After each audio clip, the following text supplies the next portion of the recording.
सरकार ने बीएसईबी को कहा था एग्जाम लेने के लिए।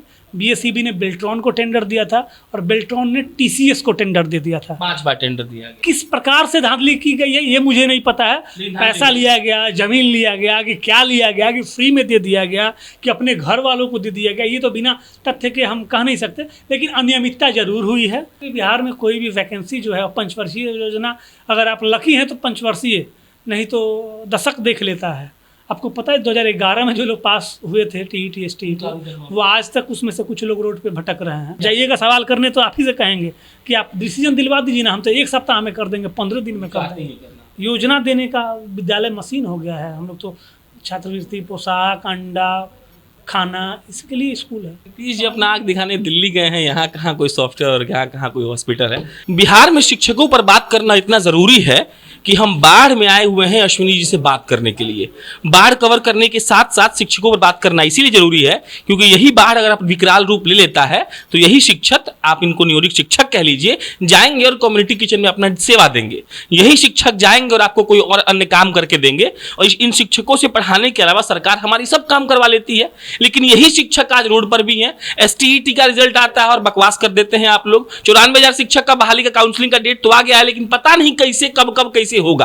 और आप लोग जो लटकाते हैं अधर्म इन शिक्षकों को, और आप जब इसके उलट जब आप ये वादा करते हैं कि हम शिक्षा, बिहार की शिक्षा व्यवस्था को बदलना चाहते हैं, तो आप कहीं ना कहीं अपने आप को, अपने फैसले को कॉन्ट्राडिक्ट कर रहे होते हैं। इसी मुद्दे पर आज बात करने के लिए अश्विनी जी हमारे साथ हैं, आप इनसे परिचित ही होंगे। हाँ, तो एसटीईटी वाला रोड पर है, 94,000 वाला तो थोड़ा सा खुश हुआ है हल्का सा, क्या एसटीईटी वाले पे सबसे पहले हम आते हैं। आपको पता होगा कि 12 मार्च को पहली बार रिजल्ट जारी किया गया था माननीय शिक्षा मंत्री जी द्वारा, और अपर मुख्य सचिव जो सबसे बड़े अधिकारी होते हैं किसी डिपार्टमेंट के, प्रधान सचिव थे, फिर प्रमोशन होकर अपर मुख्य सचिव बने संजय कुमार जी, काफ़ी ऑनेस्ट और ये मतलब अच्छे अधिकारी माने जाते हैं वो, और आनंद किशोर जी, तीनों लोग मिलके मतलब प्रमुख लोगों में से इन 3 लोगों ने उस दिन रिजल्ट जारी किया था पहली बार। 2 पेपरों का ये परीक्षा हुआ था, पेपर 1 और पेपर 2, मतलब माध्यमिक और उच्च माध्यमिक के लिए। तो उसमें से 12 सब्जेक्ट का, मतलब पेपर 2 का टोटल और पेपर 1 में 3 विषयों का रिजल्ट रोक लिया गया था। रीजन ये था कि 106 अभ्यर्थियों का कोई मामला था हाई कोर्ट का, जो आप बार बार कहते रहते हैं कोई बहाली बिना कोर्ट गए तो रुकती है नहीं, तो कोर्ट गई थी। फिर उन लोगों का री एग्जाम हुआ, मतलब 3 बार टोटल ये एग्जाम हुआ है एसटीईटी का। एक बहाली के लिए 3 बार एग्जाम हुआ। एक बार हुआ तो अफवाह उड़ गया कि क्वेश्चन आउट हो गया है, जबकि ऐसा कुछ था नहीं। हम लोग रिजल्ट का वेट कर रहे थे, तो रिजल्ट के 1-2 दिन पहले कैंसिल का थमा दिया गया था, कैंसिल हो गया। फिर ऑनलाइन बीच कोरोना में, एकदम भयावह रूप कोरोना का था, पटना बुला के सारे कहीं जिला मुख्यालयों पे कहीं इसका सेंटर नहीं रखा गया। और कोरोना में अभ्यर्थी लोग एग्जाम देने पटना गया, सारे लोग छपरा, सिवान, गोपालगंज, चंपारण, इवन बिहार के किसी सुदूर इलाके के लोग, सारे लोग पटना पहुंचे, ऑनलाइन एग्जाम हुआ। बीएसईबी, सरकार ने बीएसईबी को कहा था एग्जाम लेने के लिए। बीएसईबी ने बेल्ट्रॉन को टेंडर दिया था और बेल्ट्रॉन ने टीसीएस को टेंडर दे दिया था। 5 बार टेंडर दिया गया। समझ 4-5 एजेंसियां इसमें कैचम कैची खेल रहे हैं, जुड़ी हुई थी। उसके बाद एग्जाम होता है 12 मार्च को, जैसे मैंने बताया, 12 सब्जेक्टों का, और फिर 21 जून को 3 सब्जेक्ट का रिजल्ट आया। उसमें बताया गया था कि सीट से कम लोग ही क्वालिफाई किए हैं मैक्सिमम सब्जेक्ट में। कुछ सब्जेक्ट में सीट के अगेंस्ट जितना सीट है उतने ही लोगों को क्वालिफाई कराया गया है। शिक्षा मंत्री खुद से घोषणा किए, प्रधान सचिव, अपर मुख्य सचिव संजय कुमार जी बोले, सारे लोगों ने कहा कि चूंकि सीट से कम लोग क्वालिफाई है तो लगभग सबकी नौकरी पक्की है। जो निकला है मेरे लिए उसको नौकरी मिल जाएगा, नौकरी मिल जाएगा, इसमें मतलब कोई संदेह की बात ही नहीं है। बस जैसे ही ये हाई कोर्ट से 94,000 का हमको ग्रीन सिग्नल मिलता है, हम आप लोग का प्रोसेस एकदम द्रुत गति से चला के सबके घर नौकरी का एकदम बरसात कर देंगे। एकदम अभ्यर्थी खुश, सब चीज़ बरसात हो रहा है ना, एकदम सारे लोग खुश हो गए। 21 तारीख को जो ये रिजल्ट आता है तो उसमें एक सभी लोग, जब नए लोग, जैसे मान लीजिए प्रशांत राय हैं, ये पास आउट हैं, जब फाइनल रिजल्ट आया तो हुआ कि चलिए हम चेक कर लेते हैं अपना फिर से स्कोर कार्ड के कुछ चेक किया गया तो लिख रहा है कि प्रशांत राय, आपका नंबर लिखा हुआ है, you qualified but not in merit list. लोग मेरिट लिस्ट से बाहर हो जाते हैं, क्वालिफाइड लोग। ऐसा कैसे हो सकता है? ये तो मतलब आप बोल रहे हैं कि शिक्षा मंत्री आके बोले कि कम बच्चे पास हुए हैं तो जो पास हुआ है वो उसका नौकरी पक्का है। अब आप ही बोल रहे हैं कि नॉट, मतलब कैसे संभव कैसे है? जब ये जब वो खुद ही बोले तो ऐसा कैसे ये हो सकता संभव तब है कि जब बाहरी लोगों को उसमें इंटर कराया जाए। हाँ, ये सुनना चाहते जितनी हैं। सीटें एक मतलब आप साफ साफ कह रहे हैं कि कुछ ना कुछ धांधली किया लोग पैसा लेकर। किस प्रकार से धांधली की गई है ये मुझे नहीं पता है। नहीं, पैसा लिया गया, जमीन लिया गया, कि क्या लिया गया, कि फ्री में दे दिया गया, कि अपने घर वालों को दे दिया गया, ये तो बिना तथ्य के हम कह नहीं सकते। लेकिन अनियमितता जरूर हुई है, और क्वालिफाइड लोग जब बाहर हो गए तो श्योर अनियमितता हुई है। क्योंकि जितनी सीटें हैं उससे कम लोग जब क्वालिफाई किए तो बाहर होने का सवाल ही नहीं बनता है। और मेरिट लिस्ट की जरूरत कब पड़ती है?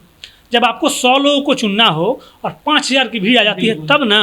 आपको 100 को चुनना हो, 5 लाख के भीड़ में से 80 लोग ही आपके टर्म एंड कंडीशन पे फिट बैठ रहे हैं, जो आपने मिनिमम मार्क्स दिया उसको ऑब्टेन कर पा रहे हैं, तो फिर इसमें मेरिट लिस्ट का सवाल कहाँ है? यहाँ तो बुला के और एकदम दे देना था। और यही हुआ भी। इन लोगों के बयान के बाद कितनी बार हमारे अपर मुख्य सचिव सोशल मीडिया में काफ़ी एक्टिव रहते हैं, छोटे छोटे मुद्दे को भी तुरंत संज्ञान लेके उसका निष्पादन करने का वो प्रयास करते हैं, काफ़ी सराहनीय है। तो हम अभ्यर्थी लोग जब परेशान थे तो उनसे पूछा गया कि क्या सभी क्वालिफाइड लोगों की नौकरी पक्की है? तो उन्होंने कहा यस। कुछ सब्जेक्ट विशेष के लोग पूछे कि मैं फलाना विषय में क्वालिफाई हूँ, कंप्यूटर साइंस में, सोशल साइंस में, जिसमें मैंने ज़्यादा भीड़ की संभावना थी, तो उन्होंने कहा कि यस यस सारे लोग का होगा। तो फिर ऐसा क्यों? ये एक नेता कह लेता तो हम लोग को विश्वास नहीं होता, लेकिन एक ब्यूरोक्रेट्स, एक संस्था का सबसे बड़ा अधिकारी कहते हैं तो उसका मायने होता है। अब क्या होगा? नीति निर्धारक हैं, क्या होगा? हम लोग प्रोटेस्ट कर, हमको लग रहा है कि आप प्रोटेस्ट करिएगा, फिर आप लोग कोर्ट जाइएगा, फिर 1 साल बकैती चलता रहेगा, 1.5 साल बाद। ऐसे भी बिहार में कोई भी वैकेंसी जो है पंचवर्षीय योजना, अगर आप लकी हैं तो पंचवर्षीय, नहीं तो दशक देख लेता है। आपको पता है 2011 में जो लोग पास हुए थे टीईटी एसटीईटी, वो आज तक उसमें से कुछ लोग रोड पे भटक रहे हैं। आपको पता है कि ये बिहार एसएससी जो इंटर स्तरीय एग्जाम ली है, कब का एग्जाम है, कब आके उसका ये हुआ, अभी भी फाइनल रूप से नहीं हुआ है। अभी उसका मेंस का एग्ज़ाम आया, अभी उसमें स्किल टेस्ट वगैरह जो टाइपिंग वगैरह कुछ कुछ का होता है वो सब बाकी है। तो आप समझिए कि कितना लंबा चलता है। तो हम उबिया गए हैं सब सुन के। कुछ सॉल्यूशन इसका दे सकते हैं क्या आप, कि कैसे बहाली के प्रोसेस को चलाया जाए कि सब लेट वेट नहीं हो? सॉल्यूशन आप और हम नहीं दे सकते। नहीं, एक अपना राय दे सकते हैं सॉल्यूशन ना? ये बड़े पदों पे बैठे ब्यूरोक्रेट्स, विभागीय मंत्री लोग दे सकते हैं, मुख्यमंत्री महोदय दे सकते हैं, और नेता प्रतिपक्ष में जो लोग बैठे हैं वो लोग भी दे सकते हैं। वो लोग भी एक अहम पार्ट हैं। कहीं ना कहीं सरकार के नेता प्रतिपक्ष भी अपने आप में। तो ये सारे लोग मिल के तय करें ना कि कैसे, ये बाकी स्टेटों में होती है कि नहीं वैकेंसी, रिकॉर्ड बनता है कम समय में, ट्रांसपेरेंसी का सारा चीज़ ट्रांसपेरेंट यहाँ होता है। तो लास्ट में जाते जाते सारे एग्जामों में आप देख लीजिए, दरोगा में कितना बवाल हुआ, अभ्यर्थी उसे लाठी खाते रह गए और बहाली करना था, कर लिया लोग। तो सारे बहालियों में तो पेच ही फंसता है। सरकार, हमको लगता है कि ये जानबूझ के किया गया। किसी बहाली में नोटिफिकेशन मैंने रखता है ना, मैंने आपको अगर आप जनता जंक्शन चलाते हैं, आपने एक टर्म एंड कंडीशन जारी कर दिया कि ये हम टर्म एंड कंडीशन पे एंकर का या फिर किसी पद पे आप बहाली करनी है, उसको जो लोग फुलफिल करते हैं उसको तो दीजिएगा ना आप। और आपको 2 एंकर चाहिए और एक ही क्वालिफाई किया, तो आप कैसे नहीं दीजिएगा? उसको देना पड़ेगा। तो नोटिफिकेशन के साथ ही लोग खिलवाड़ कर रहे हैं। बताइए 2019 में हम ये नहीं कर रहे हैं कि 11 वालों का मत कीजिए, लेकिन 2019 का जब आप फ्रेश वैकेंसी ले रहे थे उसके लिए सारा चीज़ आपने फ्रेश जारी किया था, तो उसमें 2011 वाले कैसे आ सकते हैं? फिर तो 19 वाले एक भी छटेंगे, चले जाएंगे कोर्ट नोटिफिकेशन का हवाला देके, फिर मामला लटक जाएगा। या तो कोर्ट बहाली रद्द कर देगी, नहीं तो रोक लगा देगी। फिर मंत्री महोदय आएंगे और कहना शुरू कर देंगे कि हम माननीय कोर्ट से, हाई कोर्ट से बंधे हुए हैं, आप जाइएगा सवाल करने, तो आप ही से कहेंगे कि आप डिसीजन दिलवा दीजिए ना, हम तो 1 सप्ताह में कर देंगे, 15 दिन में कर देंगे। जैसे 94,000 वाले लोगों के लिए कह रहे थे। और आप लोग का ट्रांसफर वाला क्या सीन चल रहा है? ट्रांसफ़र तो नहीं होना है कहीं का। सरकार का ये जो ट्रांसफ़र नीति है ना, ये ट्रांसफ़र नीति ये है कि हम आपको ट्रांसफ़र दे रहे हैं ऑन पेपर, लेकिन आपका ट्रांसफ़र होने नहीं देंगे। इतना टर्म एंड कंडीशन है। प्रशांत राय अगर जनरल हैं तो कहीं जनरल का सीट, जहाँ आप जाना चाहते हैं वहाँ उस सब्जेक्ट में जनरल का सीट खाली होगा तभी जाइएगा। आपका जांच निगरानी कर लिया होगा तभी जाइएगा। ये मास्टर जांच करवाएगा निगरानी से ले जाके? आप तो कई साल से दशक बीत गए आपको निगरानी को डिप्यूट किए हुए, काहे नहीं आप निगरानी पे नट बल्टू उसका कस रहे हैं? सारा ही जितना बखेड़ा हो रहा है ना, फर्जी लोगों को बचाने के लिए हो रहा है। ये जान लीजिए, पूर्वी चंपारण में 15,000 कुछ एक शिक्षक हैं, उसमें से 13,000 कुछ का फाइल एंड फोल्डर निगरानी को दे दिया गया था। निगरानी का पत्र है, डीपीओ स्थापना जो होते हैं यहाँ, जिला शिक्षा पदाधिकारी होते हैं, उन लोगों से जो पत्राचार हुआ वो पत्र है मेरे पास, मैं दिखा दूंगा। सारे मीडिया में भी आया है कि 13,000 लोगों का यहाँ पे फाइल एंड फोल्डर जमा हो चुका है, 1900 कुछ लोग का नहीं जमा था, यानी कि वो 1900 समथिंग लोग जो है संदेहास्पद थे। लेकिन यहाँ पे पूर्वी चंपारण में सारे लोगों का फाइल एंड फोल्डर मांगना शुरू कर दिया गया। निगरानी लेके और कह रही है कि हम नहीं लिए हुए हैं, जबकि निगरानी का पत्र है, यहाँ के निगरानी के निरीक्षक का पत्र है कि हाँ हमें इतना इतना फाइल फोल्डर मिल गया है। ये क्या दिखाता है? आपको लगता है कि आप लोग के चलते बिहार का बच्चा सब प्रताड़ित हो रहा है? तो उससे क्या मतलब है? बिहार के गार्जियन भी हमको लगता है वैसे ही हैं, क्योंकि थोड़ा सा भी जो लोग अच्छा है, हम तो बार बार आपसे कहते हैं कि आप लोग ऐसा मुहिम चलाइए, सरकार पे दबाव बनाइए कि माने क्या कहते हैं उसको, शिक्षा, एक समान शिक्षा मिले सबको, सरकारी स्कूलों को सुदृढ़ किया जाए। यहाँ पे कौन से किनके बच्चे आते हैं जिनको पढ़ाई से मतलब नहीं है? एक 2-4% को छोड़ दिया जाए तो एकदम से इलिटरेट फैमिली के बच्चे आते हैं, जिनको कैसे भी पास आउट होना होता है, योजनाओं का लाभ लेना होता है। हम लोग तो योजना देने का विद्यालय मशीन हो गया है। हम लोग तो छात्रवृत्ति, पोशाक, अंडा, खाना, इसके लिए स्कूल है। पढ़ाई, ये निराशा कभी खत्म हो पाएगा जी? ये तो सरकार में बैठे लोग ही कर सकते हैं। हम लोग सबसे छोटे कड़ी हैं और सवालों के घेरे में हम ही लोग होते हैं। जब भी कोई शिक्षा व्यवस्था पे उंगली उठता है तो शिक्षकों को कटघरे में खड़ा कर दिया जाता है। लेकिन सबसे छोटी इकाई हम लोग हैं जो निचले स्तर पे जो सरकार नीति बनाती है उसको इम्प्लीमेंट हम लोग करते हैं।